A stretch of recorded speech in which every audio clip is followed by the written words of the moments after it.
មុននឹងពោលត្រូវតាំងធွာ5យ៉ាងនៅក្នុងចិត្តទី1ត្រូវពោលឲ្យស្គាល់កាលឲ្យស្គាល់កាលស្គាល់កាលស្គាល់ពេលវេលាមុននឹងពោលឲ្យស្គាល់ពេលវេលាពេលវេលាណាគូពោលពេលលេងណាគូពោលកុំលេងឯណាធ្វើខុសលេងដាក់គ្នាកណ្ដាលវងណាហ្នឹងសោះធ្ងន់ណាស់ស្គាល់កាលពេលត្រូវស្ងាត់គេណាបងអូនឯងធ្វើអញ្ចឹងខុសហើយចាំបងជួយបើអូនឯងខ្វះខាតចាំបងជួយកណាមួយធ្វើមួយព្រីត្រូវអញ្ចឹងគុណចាស់ចឹងណានេះគេហៅថាស្គាល់កាលទី2ត្រូវស្គាល់បុគ្គលមើលការមើលបុគ្គលណាដែលត្រូវអធិស្ឋានជាមួយយើងព្រោះបុគ្គលខ្លះមានពីរជាមួយយើងគាត់នៅចំហាយមកនៅខ្លួនឯងថាគាត់ចំហាយមករុញចេញបាច់សឡឹងគាត់ចំហាយមកក៏ដឹងដែរគាត់ចំហាយមកអាណារៀកគៀកខ្លាំងអាណាទូស័កខ្លាំងមិនភ្នែកយ៉ាងដើរកាត់មុខដឹងភ្លាមបាទយីដូចសោកដូចតារាដាហ្នឹងហើយខ្លាហើយណាដល់មកតែថ្មីភ្នែកយ៉ាងអាអ្នកដែលមានរៀកគៀកអីដើរកាត់ចឹងចំហាយមកឆៅកណាឆ្ងល់រងហ្នឹងហើយបងតែទៅហៅវាកាត់ចាប់រ៉ាដាហ្នឹងហើយទៅបាទគាត់ទៅចិត្តពុបវាអាចដឹងហើយវាខ្លះក៏ដើរចិត្តពុប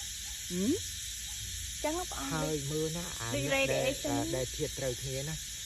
ឃើញនោះស្លឹមមកចង់ទៅមើលណាទេបើវាឈប់មកយើងមកណាឃើញដូចចង់មើលអញ្ចឹងណាអាហ្នឹងត្រូវធៀបអត់និស័យអ្នកខ្លះអត់ទេឃើញតែពីចម្ងាយមកគូបុកមកយើងមក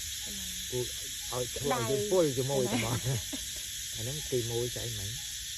មើលការទី2មើលបុគ្គលទី3យើងសួរថាយើងនិយាយទៅមានប្រយោជន៍ក៏អត់ណាពាក្យទី3ពាក្យប៉ិតទី3ពាក្យប៉ិតមានប្រយោជន៍ទី4ថាពិតហើយតែយើងនិយាយទៅគេព្រមស្ដាប់យើងអត់យើងលួតែមួយម៉ាត់ទៅដឹងហើយមែនទេមួយម៉ាត់ទៅគេអត់ស្ដាប់យើងឆប់គុំបន្តទៀតបាបយើងរឹតតែនិយាយគេរឹតតែបាបអញ្ចឹងហើយកុំឲ្យគេបាបយើងថយមកក្រេះមកទៅហ៊ានមកទៅក្រោយណាទី4ទី3ហើយព្រះអង្គចូលដល់ទី4ទី4ណាទី4ត្រូវអីហ្នឹងទី4ត្រូវថយពាក្យមានប្រយោជន៍ពាក្យមានប្រយោជន៍បើថានិយាយទៅបុគ្គលហ្នឹងមិនមើលបុគ្គលទី4បានយើងត្រូវថយទី3ពិតទី4ត្រូវមានប្រយោជន៍ហើយទី5សំខាន់ណាទី5ប្រកបដោយមេត្តានៅពេលដែលយើងនិយាយហ្នឹងតែចិត្តយើងមានមេត្តាចំពោះបុគ្គលគុំអ្នកនឹងអស់បើសិនជាអត់មានមេត្តាទេនៅក្នុងអកតេទាំង4ទេកុំនិយាយល្អជាងយើងនិយាយទៅយើងបាបព្រោះយើងខ្វះមេត្តាខាងដើមអញ្ចឹងយើងនិយាយទៅគ្រូគ្រៀតឬក៏ផ្អែមល្ហែមគ្រូគ្រៀតគុំម្ចាស់ចុះបើសិនជាគាត់ប្អូននេះគាត់